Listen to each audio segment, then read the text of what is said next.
Well, this is exciting news. The next generation beast of the Starship family, the V2, has made its official debut at Starbase, poised to revolutionize the aerospace industry in the near future. In addition to this milestone, significant progress is underway on Flight 5 and the construction of the launch tower. The arrival of Starship V2 has been eagerly anticipated for some time now. It all began with Elon Musk's tweet last year after Flight 2 where he mentioned 4 more Starships, the last of V1. Subsequently, V2 was further discussed during the April presentation this year. Amidst these developments, Starship has made significant strides following its first 4 flights, setting the stage perfectly for the introduction of V2. While attention was focused on preparing for Flight 5 and constructing the new launch tower, SpaceX surprised everyone by unveiling the initial components of V2. On the morning of July 14th, a prototype part emerged from Star Factory,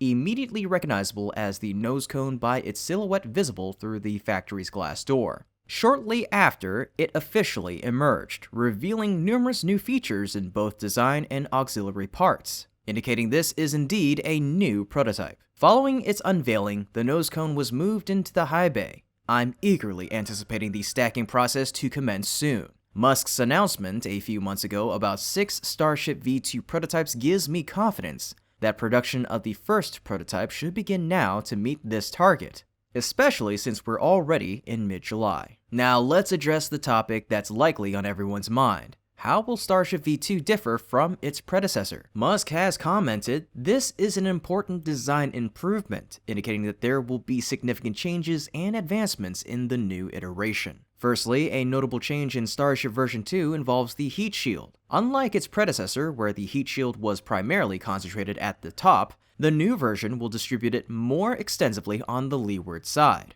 Moreover, there has been an expansion in heat shield coverage beneath the forward flaps, enhancing protection during the rigorous re-entry phase. In addition to these coverage improvements, each heat shield tile appears to have been enhanced. Following Flight 4, SpaceX began using new heat shield tiles with added ablative layers, a technology likely carried over to version 2. Musk mentioned in an interview with Everyday Astronaut a few weeks ago that the heat shield will feature thicker tiles with narrower gaps and improved gap fillers, possibly tightening tolerances for greater reliability. The next significant change is evident in the flap, which garnered much attention following Flight 4. As promised, it has been repositioned closer to the leeward side, departing from the previous 180-degree design for a slightly asymmetrical configuration. This adjustment aims to mitigate direct re-entry effects that led to issues in Flight 4. Moreover, the flap has been elevated higher towards the top, likely enhancing navigation capabilities.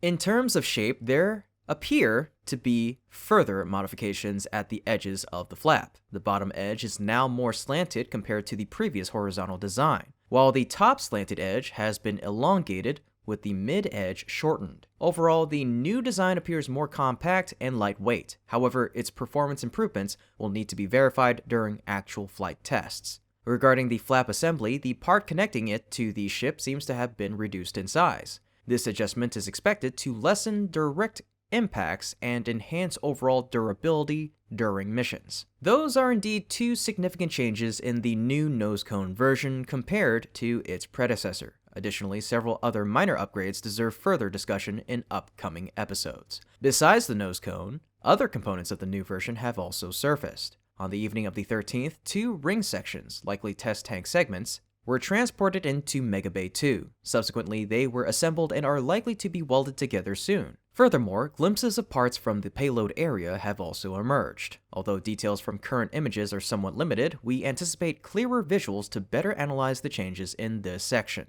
With the emergence of components for the nose cone, payload area, and fuel tank, the stacking process appears to be nearing readiness. Adding to the excitement, it has been confirmed that the first V2 prototype will be designated S33, as evidenced by the symbols seen on the truck transporting the V2's flap. This marks a significant milestone, with 33 poised to usher in a new era for Starship. Musk's assurances of increased reliability, enhanced payload capacity, and simplified manufacturing processes further underscore the advancements expected with Starship version 2. Looking ahead, I anticipate the first prototype to be completed by mid-next month, coinciding with the expected completion of the launch tower stack. This convergence of milestones is incredibly meaningful. If you share my enthusiasm, please affirm with a yes in the comment section or share your predictions. Also, don't forget to like the video, share it, and subscribe to our channel for future updates from SpaceX. Just recently, I mentioned the new launch tower, and SpaceX is making significant strides toward its completion target schedule. Following the installation of the first module into the foundation, Module 2 was transported from the Sanchez site to the launch site on the morning of July 12th. As of the time of this update, the crane with its clamping system was already attached to Module 2,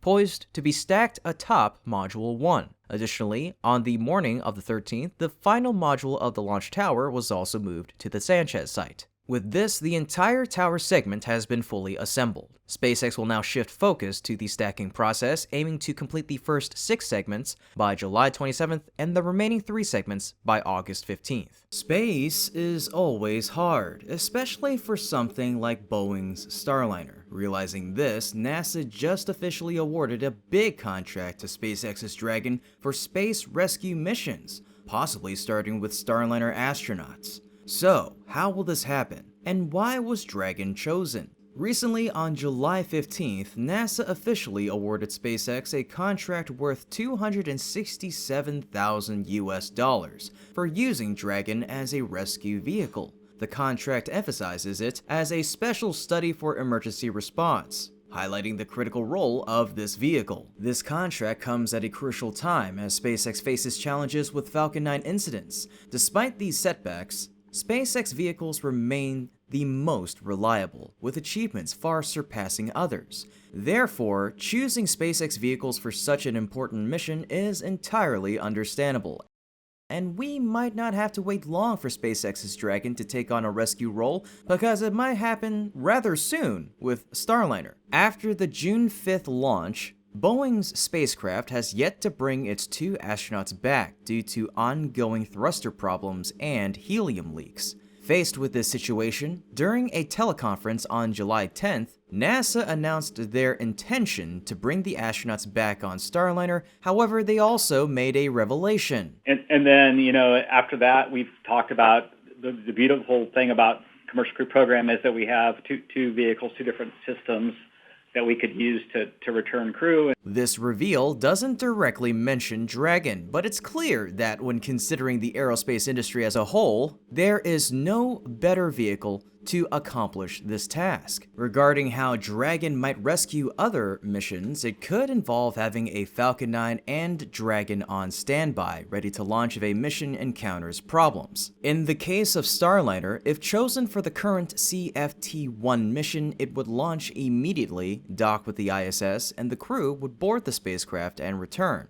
similar to normal missions. For future missions, Falcon 9 and Dragon might be pre-arranged alongside mission preparations to launch quickly in the event of unexpected issues, rescuing astronauts as soon as possible. If a mission doesn't involve the space station and can't return immediately, Dragon could connect with the station as an intermediate point before proceeding with subsequent steps. But will that come true? Regarding the current status of Starliner in the latest update, NASA stated, teams completed ground hot fire testing at White Sands and are working to evaluate the test data and inspect the test engine. NASA and Boeing's engineers are evaluating results from last week's engine tests at NASA's White Sands test facility in New Mexico as the team works through plans to return the agency's Boeing crew flight test from the International Space Station in the coming weeks. The ongoing ground analysis is expected to continue throughout the week. The work mentioned is still mainly related to thrusters and ground tests. Steve Stitch, manager of NASA's Commercial Crew Program, revealed,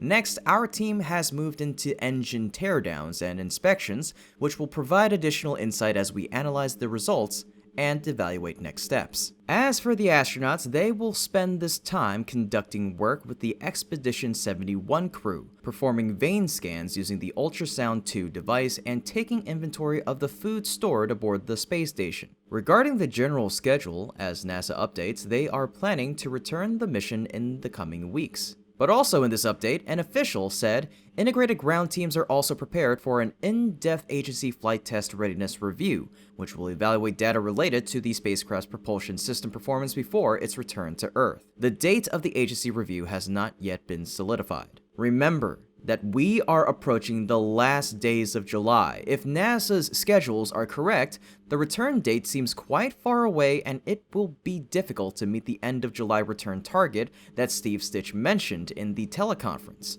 Furthermore, the current tests simply simulate Starliner's problems. Nothing ensures that they have resolved those problems on the prototype or whether they will happen again on the return journey. Indeed, the decision to return on Starliner is still truly risky. With the current situation, do you think the possibility of Falcon 9 and Dragon participating in rescuing Starliner will come true? Please let me know with a yes or a no in the comment section down below. And don't forget to like the video, share it, and subscribe to our channel to continue following SpaceX's development journey. Indeed, more than any other vehicle, SpaceX vehicles will be the best vehicles to do just that. There are two main reasons for this. Firstly, Dragon's record is superior to any other vehicle, with 9 crew flights for NASA and 4 private missions. In the near future, when Falcon 9 returns, it'll participate in 2 other important crew missions, Crew 9 and Polaris Dawn. Recently, Dragon was awarded a contract of up to $843 million by NASA to deorbit the ISS in 2030. This shows Dragon's great capabilities. Meanwhile, its launch vehicle, the Falcon 9, despite encountering recent problems, still has an outstanding record, with more than 360 launches and a high success rate. It boasts excellent landing capabilities in both landing zones and on drone ships, along with impressive reuse milestones. This reliability has enabled SpaceX to develop its own internet satellite system and become the most dependable choice for other organizations. The second reason why Dragon is a good choice is its readiness. With Dragon, there are currently up to 4 active prototypes. Besides the prototype on the ISS for the Crew 8 mission, SpaceX has 3 other prototypes and 1 under development to be completed this year. Falcon 9 always has many prototypes available, and both Dragon and Falcon 9 can be reused. This readiness gives them a significant advantage over any other vehicle for conducting rescue missions. But before it can even think about donning a cape and fly up and away, SpaceX will need to solve its problems soon. Although the Falcon 9 incident will not affect their future position, it caused a lot of disruption to SpaceX's current plans. More importantly, it also poses a risk for future missions. Recently, SpaceX conducted tests with the Falcon 9's second stage engine and showed good results. This indicates the recent problem is an isolated incident, not a mass error. Therefore, SpaceX has asked the FAA to allow the Falcon 9 to fly once again after the FAA confirms there is no risk to public safety. In addition, facing the current stagnation, NASA seems to be conducting its own processes that's outside of what the FAA does to bring Falcon 9's flight back soon. This is definitely a good sign for SpaceX to soon meet schedules like Polaris Dawn or Crew 9. But even when returning to operations, I still think SpaceX must soon complete a mishap investigation. This is crucial not only to identify and handle the problem with the flight, but also to prevent it from happening again in the future. One of the biggest issues is fuel leaks, the direct cause of the recent Falcon 9 incident and a common problem with many other vehicles. Addressing this problem thoroughly will be important for missions including rescue missions. Looking further into the future, we can expect bigger strides related to the rescue mission. At that time, Starship is expected to replace Dragon and Falcon 9. Starships can carry a payload of up to 150 tons and accommodate up to 100 people. These capabilities can be even more in the future with the release of new versions like V3. That's a great ability that make rescue more effective. Currently, Starship is in the development stage, but with 4 flights under its belt, this giant rocket has made many strides, notably the successful 2-stage landing in the 4th flight. With this progress, I believe Starship will soon go into operation. However, like the Falcon 9, to help Starship operate stably and participate in rescue missions, SpaceX also needs to address several issues. Firstly, it needs to fix the problem with the re-entry process by upgrading the heat shield system. Currently, SpaceX is replacing the heat shield on the S-30 prototype, and its effectiveness will be demonstrated on Flight 5 in the coming weeks. They also need to resolve engine problems, as some have failed in previous flights. In addition to these major issues, there are numerous other problems that SpaceX needs to tackle. But I believe, as they have many times before, that the SpaceX team will overcome these challenges and achieve new successes. That's when SpaceX vehicles such as Falcon 9, Dragon, and of course Starship will demonstrate their rapid development and comprehensive capabilities. Not only will they continue to dominate the aerospace industry with impressive achievements and records in launch, landing, and reuse, but they will also play a crucial role in making space travel safer and more effective, not to mention more affordable. This will mark the beginning of a new era where space travel is not reserved for a few individuals, elites, or organizations, but it will be open to the masses, and I can't wait. Wow, we're inching closer to Flight 5. SpaceX recently conducted a static fire test with the Flight 5 hardware B12, showcasing the immense power of this giant rocket. This serves as a preview of the upcoming flight, building anticipation for what's to come. Shifting focus to Falcon 9 after a brief delay, SpaceX has successfully conducted a test with the 2nd stage of this rocket, signaling readiness to resume operations.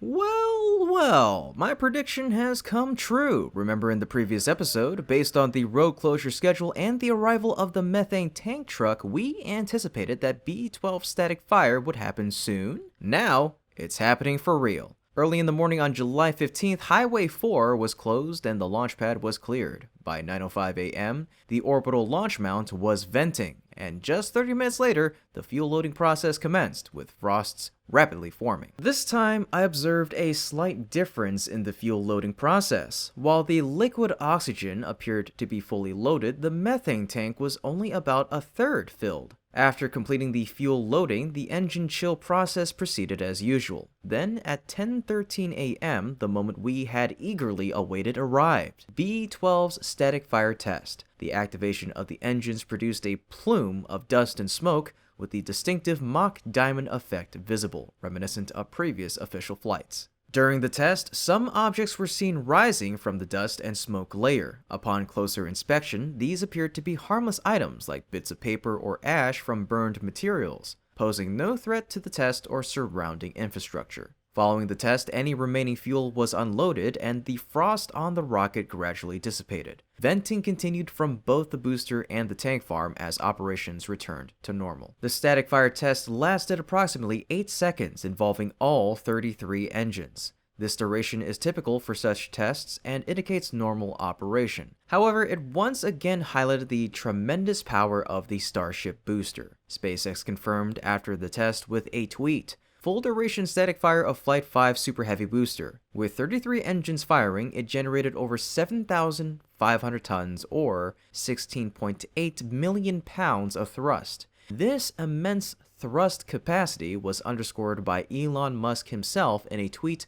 comparing it to the Saturn V moon rocket, more than double the power of the Saturn V. The Saturn V, an iconic symbol of NASA, produced about 7.6 million pounds or approximately 3,500 tons of thrust. This comparison underscores the significant potential of SpaceX's Starship, positioning it as a leading force in the aerospace industry in the years to come. Returning to the progress of B12, after arriving at the launch pad, it successfully completed 2 tests, the spin prime and static fire tests. With these completed, all separate tests are now finished. The next step involves a wet dress rehearsal with the S-30 before the actual launch. Before proceeding, B-12 will return to the build site for hot staging and post-testing checks. This move is scheduled with a brief road closure planned from 12 p.m. to 4 p.m. on July 16th. Meanwhile, B-12's companion, the S-30, is nearing completion of its preparations, particularly with the installation of a new heat shield and ablative system. Recent images indicate that most parts of S-30 have been fitted with these upgrades, and I anticipate all related work on this system will wrap up by the end of this week. However, other predictions suggest that the testing phase may not proceed rapidly, aiming for a launch target in late August or early September. This delay is attributed to the ongoing construction of the new launch tower, which serves as a contingency plan. The new tower will provide backup options for the catch process and ensure that Starship's development remains uninterrupted in case of any issues at Pad A during launch or testing. Contrary to Musk's earlier statement of an early August schedule, uncertainty surrounds the upcoming Flight 5 launch date. Do you think it'll happen in August or September? Share your prediction by leaving the number 8 or 9, which corresponds to the month, in the comment section down below. And don't forget to like, share the video, and subscribe to the channel in order to stay updated on SpaceX's development journey. Following the recent successful static fire test, another critical system, the Orbital launch mount, has proven its reliability. This test is arguably its most significant activity since Flight 4. Concerns about the OLM were raised after discoloration was observed in images and following the recent static fire incident with the Tianlong 3 rocket. However, everything appears to be in order, and we can look forward to the wet dress rehearsal test and an impressive flight with this system. In addition to demonstrating its stability, the OLM system may also receive updates related to the clamp system. Recent images on X reveal a new clamp design that appears simpler than the previous one, aimed at reducing risks. While it's uncertain if this is an official design, it holds promise for enhancing the reliability of the OLM system once implemented. Moving away from Starbase, let's shift our focus to McGregor with the latest updates concerning the Falcon 9. Following the incident with the second stage during the Starlink 9-3 mission on July 11th, Falcon 9 operations have been temporarily suspended in recent days. SpaceX and the FAA will now collaborate on a mishap investigation to identify the issue and make preparations for its resolution. Given SpaceX's operational pace, they are determined to swiftly resolve these issues. Recently, as part of the investigation, they conducted tests on a second stage at the McGregor test facility, possibly including a static fire to assess the Merlin engine's capabilities. Reflecting on the previous flight, the engine experienced a liquid oxygen leak, leading to frost accumulation on its exterior. This prevented the engine from propelling the second stage and its payload to the intended altitude. Subsequent testing reported no issues, indicating the test successfully demonstrated the engine and hardware capabilities. This confirms that the issue with the second stage engine during the previous flight was an isolated incident, likely stemming from the manufacturing process rather than a widespread production error. This successful test will be pivotal in facilitating SpaceX and the FAA to swiftly conclude the mishap investigation. Now more than ever, I eagerly anticipate Falcon 9's return to resume its path of achieving new milestones, particularly aiming for 148 launches this year,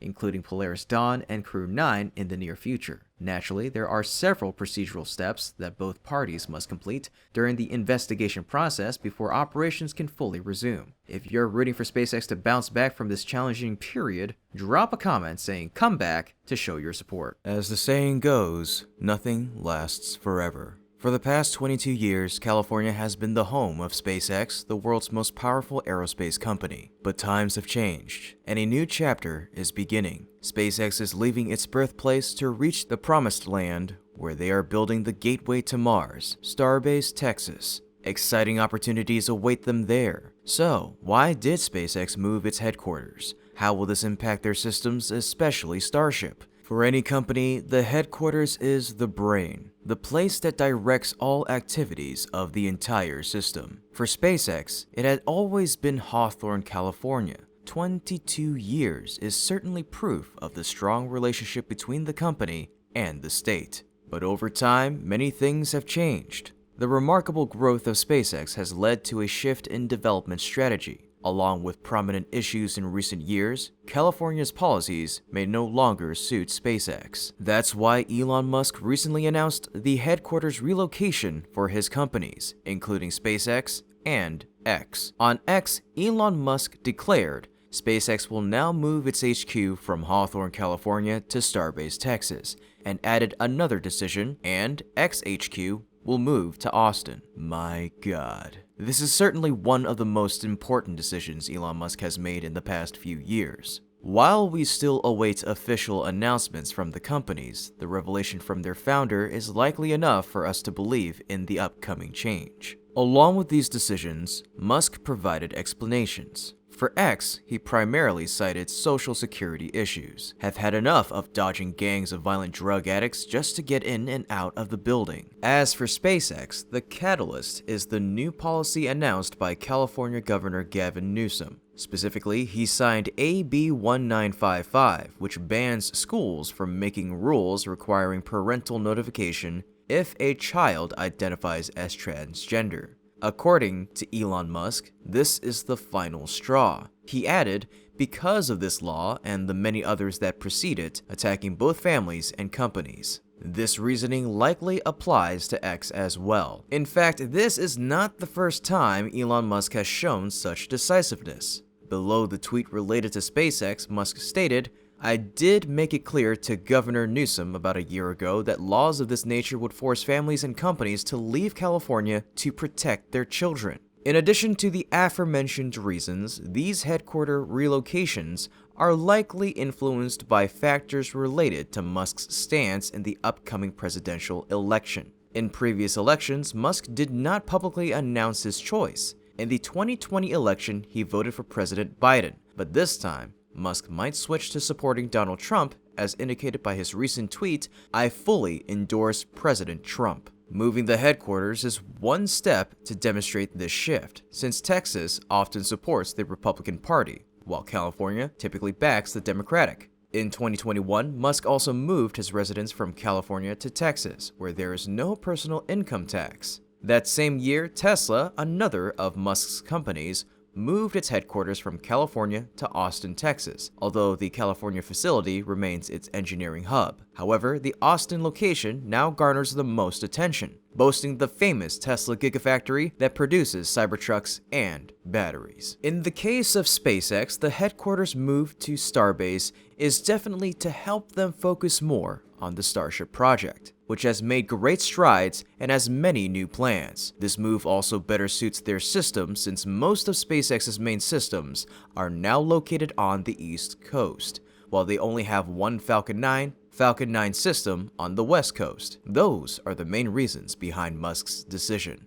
I know each of us has our own views on politics and policy, so let's skip that and focus on the remaining factors. Do you think Musk's decision to move the headquarters is good or not? Let me know with a yes or a no in the comment section down below. And also, if you could, add your own explanation. Oh, and don't forget to like the video, share it, and subscribe to our channel to keep following SpaceX's development journey. As for me, I fully support Elon Musk's decision. Regardless of the reasons, this relocation will bring many benefits to SpaceX's systems, especially Starship. Firstly, let's talk about policy issues. Currently, the Texas government, notably Governor Greg Abbott, is very keen on attracting large companies to Texas to contribute to the state's development. This creates many favorable conditions for companies like SpaceX, such as tax reductions, shortened administrative procedures, and more. These benefits extend not only to the company but also to its employees,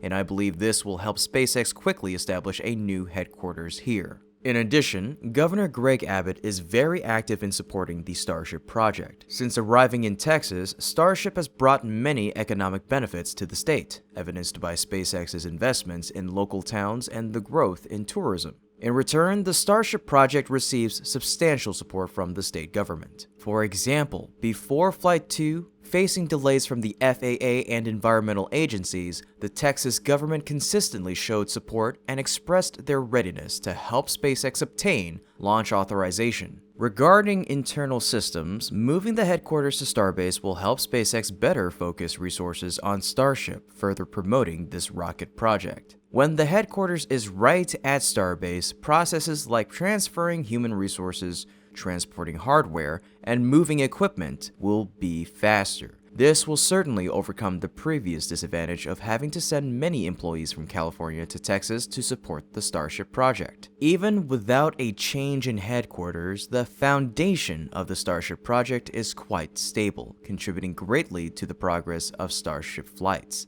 With 4 integrated flights to date, SpaceX is proving the correctness of its roadmap and promises to reach many more milestones. These strides will in turn require systems to become even more robust. This is clearly shown in the launch system. After much waiting, SpaceX is building the second launch tower at Starbase. In Florida, SpaceX also has a launch tower at LC-39A near the Falcon launch system. According to the FAA's EIS, or Environmental Impact Statement, SpaceX plans to build additional landing systems, such as catching towers or drone ships. This development will allow the launch frequency to increase dramatically in the future. For example, the FAA is reviewing 25 launches per year at Starbase and 44 launches at Florida, according to the EIS. These will be the first steps toward the goal of thousands of launches per year that Elon Musk always aims for. Looking at the production system, after many years of operating with production tents and small assembly bays,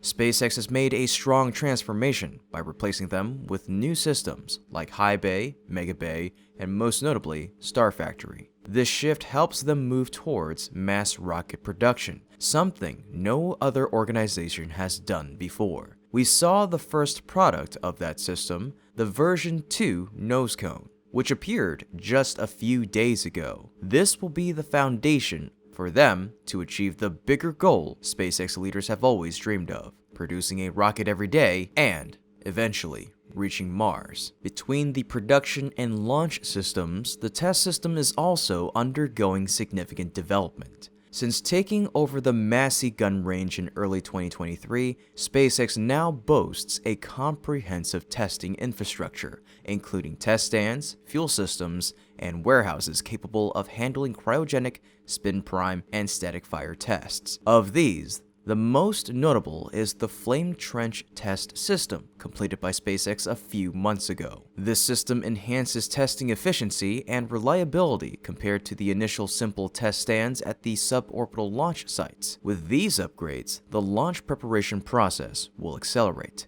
meeting future demands effectively. Besides the Starship system, the Falcon system will also benefit greatly from the upcoming change. In recent years, the Falcon 9 and Falcon Heavy have continued to uphold SpaceX's industry dominance. However, progress remains ongoing, evidenced by increasing annual launch targets, such as this year's goal of 148 flights. In the years ahead, these goals are likely to expand further, maintaining the crucial role of Falcon rockets within SpaceX's system and the aerospace industry at large. Similar to Starship, Falcon rocket systems are now primarily based on the East Coast, with 2 launch pads in Florida compared to the lone launch pad at Vandenberg Space Force Base on the West Coast. The headquarters relocation will enhance their operational strengths. This heralds a new era worth anticipating, where achievements may surpass limits beyond imagination. This decision certainly faces numerous challenges. The systems in California, particularly concerning the progress of Falcon rockets, will play crucial roles. Another significant challenge is the impact on the lives of over 13,000 employees. Achieving this relocation won't be easy and may require considerable time for Musk and his team to accomplish. Ultimately, every success builds upon a stable foundation. With that foundation now firmly in place, let's witness the future accomplishments of SpaceX's rockets. If you're ready for this era, let me know with a "Let's go" in the comments section. Late last month, China's Tianlong-3 rocket made headlines worldwide with its failed static fire test, marking a significant setback for the country's ambitious space program. This incident underscores the risks associated with aggressive replication strategies. However, it raises an intriguing question. Does SpaceX, whose systems Tianlong-3 is based on, face similar risks? Alright, let's rewind it back to June 30th. In Henan Province, China, Space Pioneer, a private aerospace company, conducted a static fire test with their new Tianlong 3 rocket. If successful, this test will pave the way for the rocket's planned launch before the end of 2024, aiming to become China's first reusable rocket. When the engine activated, the Tianlong 3 rocket unexpectedly lifted off from the cloud of smoke and dust. It soared for approximately 25 seconds before either running out of fuel or experiencing an engine failure, causing it to crash down a hill about 1.5 kilometers away from the test stand. The impact resulted in a massive explosion that reverberated throughout the surrounding area. Fortunately, local authorities confirmed that there were no injuries from the explosion. Regardless, the failure in such a fundamental test highlights significant technological issues. Notably, this rocket's technology is derived from SpaceX's designs. In terms of specifications, the Tianlong 3 rocket closely resembles SpaceX's Falcon 9. It stands 71 meters tall with a diameter of 3.8 and weighs 590 tons, featuring 2 stages that mirror Falcon 9's parameters. The first stage is powered by 9 Tianhua 12 engines, while the second stage utilizes 1 Tianhua 12 vacuum engine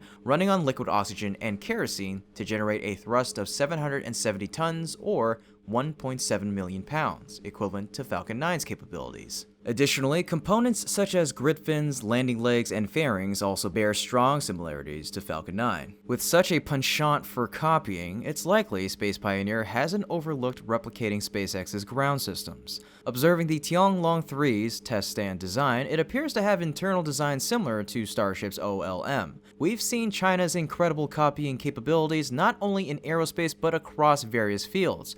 So does this incident with the copy reflect potential issues with the original? As we all know, the OLM is a system SpaceX built to work in tandem with the launch tower, forming a combined system known as Launchpad or Stage 0. This system is relatively new and has only been applied to Starship. The OLM features an overall tripod design with a launch table supported by 6 legs. The unique aspect of the OLM is its dual functionality. It can be used for both launching and testing. Therefore, in addition to the booster interaction system, known as the Booster QD, the OLM also includes a clamp system designed to hold the booster during tests like static fires. This clamp system is believed to be a major factor in the recent incident with the Tianlong 3 rocket. This raises concerns among many given that Super Heavy is significantly more powerful than the Tianlong 3 booster. With its current configuration of 33 Raptor engines, Super Heavy can generate up to 7,590 tons or 16.8 million pounds of thrust. Such immense thrust creates substantial vibrations and pressures, evidenced by phenomena like the discoloration of water-cooled steel plates seen after Flight 1 and more recent tests. Moreover, as the world's largest rocket, Super Heavy reaches a mass of up to 3,400 tons when fully fueled, adding to the complexity and risk factors involved. However, that scenario is simply not feasible because, unlike imitators, SpaceX's engineering schematics are tailored for every circumstance. Before delving into this, please consider liking the video, sharing it, and also subscribing to our channel to show your support for our teams and stay updated on SpaceX's ongoing journey of development. Firstly, during a static fire, the SpaceX team meticulously ensures that the combined thrust of the 33 engines never exceeds the total mass of liquid oxygen and liquid methane on board. This means the thrust generated is insufficient to lift the entire rocket off the ground. Each test varies in the amount of fuel loaded, maintaining a safe ratio where thrust is always kept below the rocket's total mass, typically below a 1-to-1 ratio. While static fire tests often dazzle with their immense thrust, it's crucial to recognize that every aspect is carefully controlled and monitored. That's likely where the Space Pioneer team faltered in their last test attempt. Despite the lower thrust compared to Super Heavy, their inability to manage engine power caused their rocket to overpower the test stand's hold system and take flight. In contrast, SpaceX's approach includes not only operator control but also the support of the OLM system. While the OLM features a clamp system for booster stabilization, it also integrates load sensors. These sensors play a crucial role in continuously monitoring and adjusting the thrust-to-mass ratio, ensuring safe and controlled operations at all times. Moreover, when lifting Super Heavy onto the OLM, it's not merely a placement procedure. The vehicle and OLM system integrate directly, forming a unified entity. This integration allows for immediate activation of shutdown commands in case of errors like mass thrust ratio discrepancies. Even if the OLM's clamping and fuel pump systems were to malfunction, SpaceX retains control, preventing incidents like the unintended launch seen with Tianlong 3. Speaking of the clamp system, SpaceX continuously enhances its mechanisms. Recently, Ryan Hansen Space designed numerous 3D models illustrating the operations of the clamp and booster QD systems. These models demonstrate how these systems securely connect with Super Heavy when deployed and seamlessly integrate into the OLM ring when retracted. While this process may appear straightforward, it involves intricate engineering that poses significant challenges for imitators to replicate effectively. Recent images reveal SpaceX's newly designed clamp system. This iteration appears simpler compared to the current design. While it's worth noting that this model is subject to further changes and additions by SpaceX, its initial simplicity instills a sense of enhanced reliability. A notable difference in the new design is the repositioning of the clamp's focal point. The pivotal middle joint, crucial for the clamp's flexibility, has been shifted to the bottom. This adjustment potentially enhances the secure hold of the booster, ensuring the clamp engages from the bottom upwards for a more effective securing system.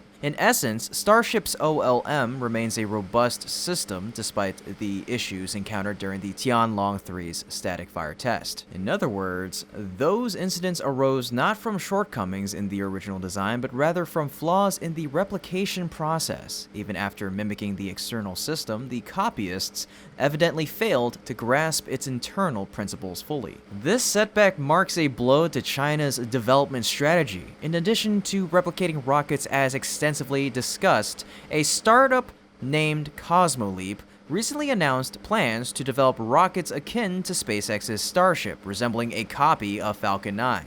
They aim to replicate SpaceX's launch tower, the Mechazilla arm, and potentially the OLM system. While their exterior appears strikingly similar, the crucial test lies in whether they grasp the foundational principles. The outcome remains uncertain, but failure could loom large and potentially surpass the recent incident with Tianlong 3 in terms of embarrassment. If you agree, leave a yes in the comment section down below. Returning to SpaceX, while they continue to demonstrate impressive capabilities, challenges persist.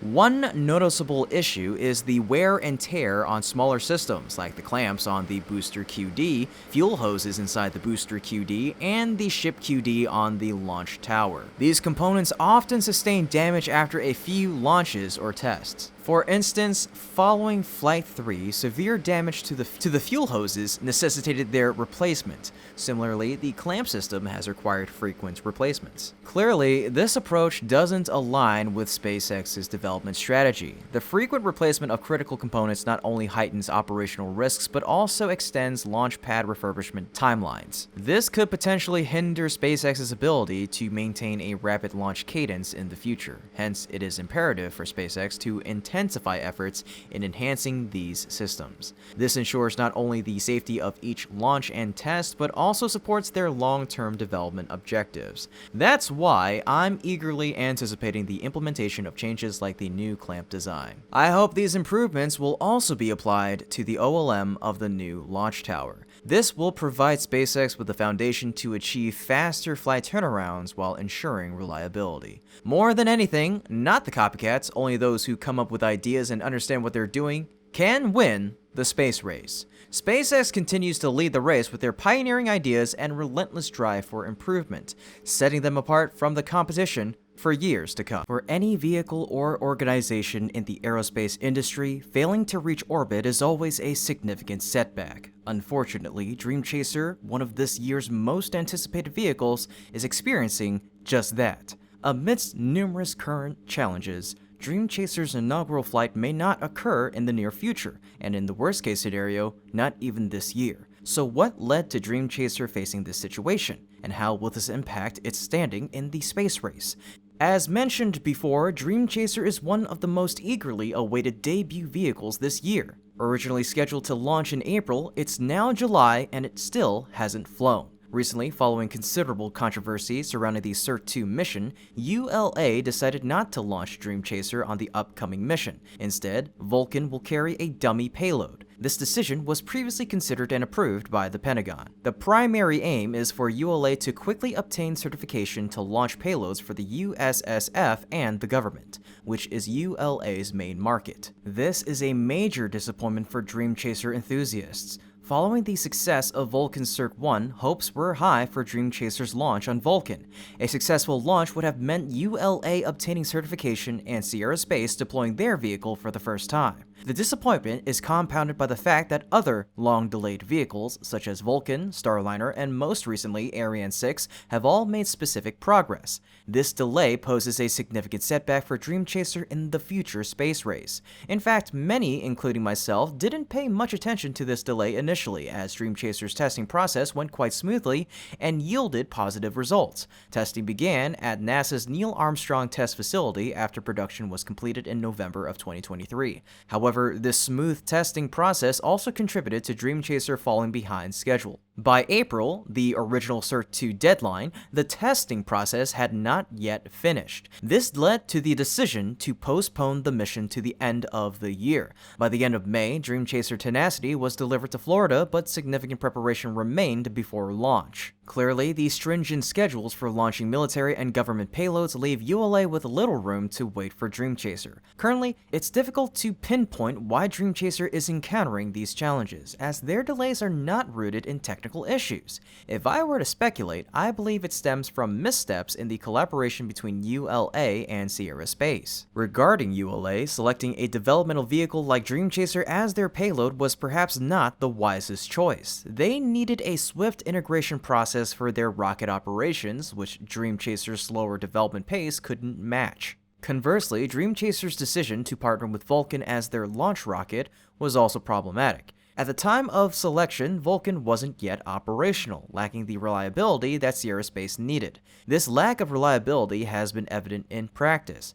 Vulcan experienced significant delays compared to its original timeline, with its debut mission only taking place in January of this year. Similarly to ULA's situation, Sierra Space should have anticipated that once Vulcan became operational, its schedule would become tightly packed, potentially outpacing Dreamchaser's development pace. This mismatch has caused scheduling conflicts between both parties. Under the worst circumstances, Dreamchaser may not even launch in 2024. Firstly, despite the urgency, ULA's production pace for Vulcan isn't rapid. Additionally, Vulcan's readiness is tied to Blue Origin's BE-4 engine. As of now, it's July. CERT-2 hasn't launched yet, making it uncertain when CERT-3 will be ready. The prospect of Dreamchaser launching on CERT-3 remains uncertain. ULA may prioritize transferring that flight to fulfill payloads under the USSF's National Security Space Launch Contract. With Delta IV Heavy retired and Atlas V having only 16 missions left,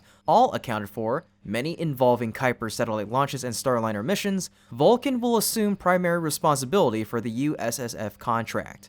It already faces a backlog of over 20 missions, including critical flights like USSF 106 and 87, scheduled for this year. With Phase 2 deadlines looming and ULA just selected for Phase 3, the likelihood of Dreamchaser launching on Vulcan diminishes.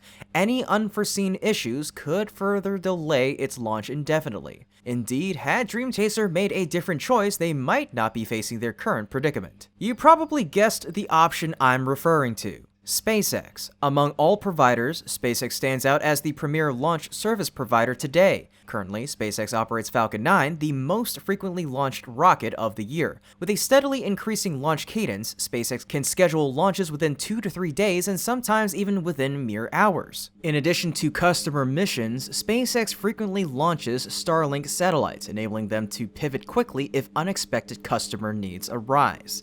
Falcon 9 not only launches frequently, but also consistently demonstrates exceptional reliability, a nearly decade-long track record of success.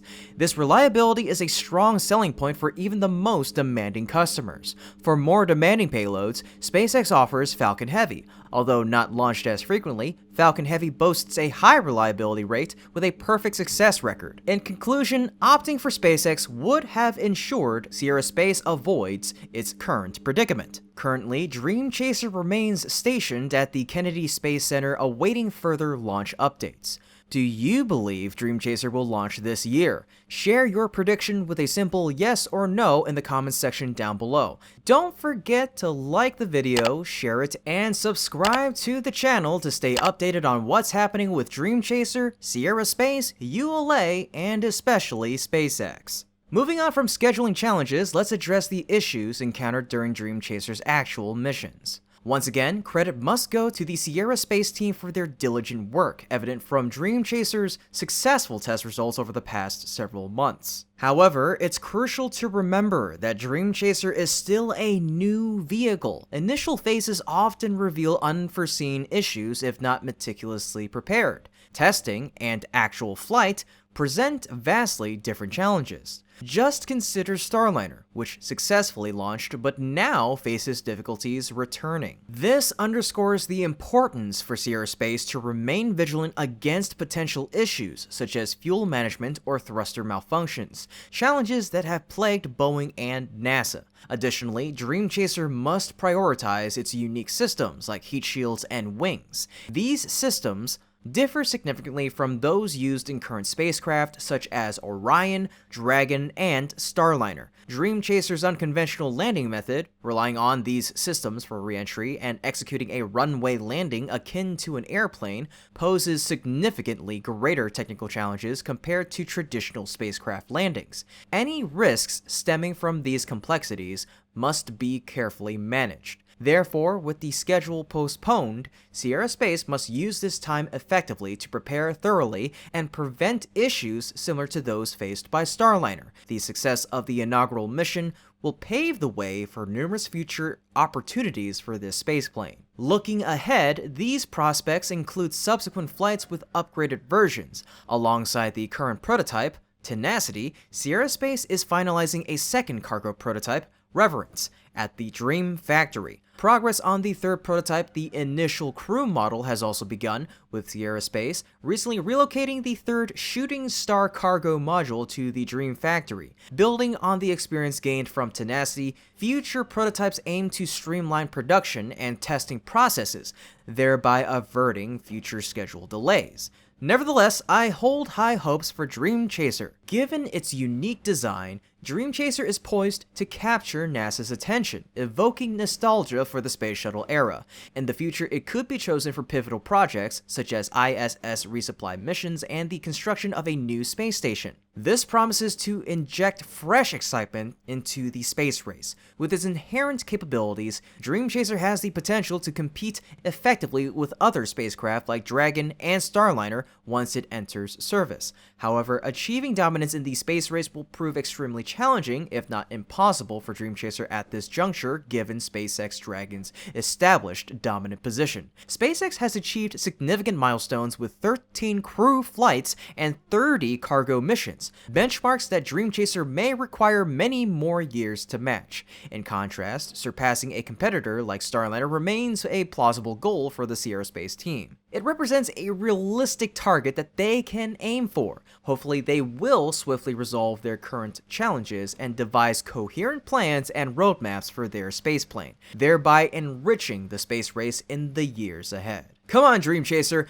give SpaceX's Dragon a challenge. Shifting focus from Starship's developments, let's turn to an update on the payload issue affecting the upcoming Falcon Heavy flight. Following the GOES-U mission, anticipation is high for the next missions of this rocket, beginning with the Europa Clipper mission. Scheduled for launch this October atop a SpaceX Falcon Heavy rocket, the Europa Clipper spacecraft will embark on a $5 billion mission to explore Europa, an ice-covered ocean moon of Jupiter, to assess its potential to support life as we know it. However, the launch date for the Europa Clipper mission is currently uncertain due to issues NASA is facing with its spacecraft. According to a test report in May, the mission team discovered that components similar to the transistors on Europa Clipper were failing at lower radiation doses than anticipated. Given that Jupiter's magnetic field is 20,000 times stronger than Earth's, these vulnerable transistors may not withstand the intense radiation environment around Jupiter and its moon,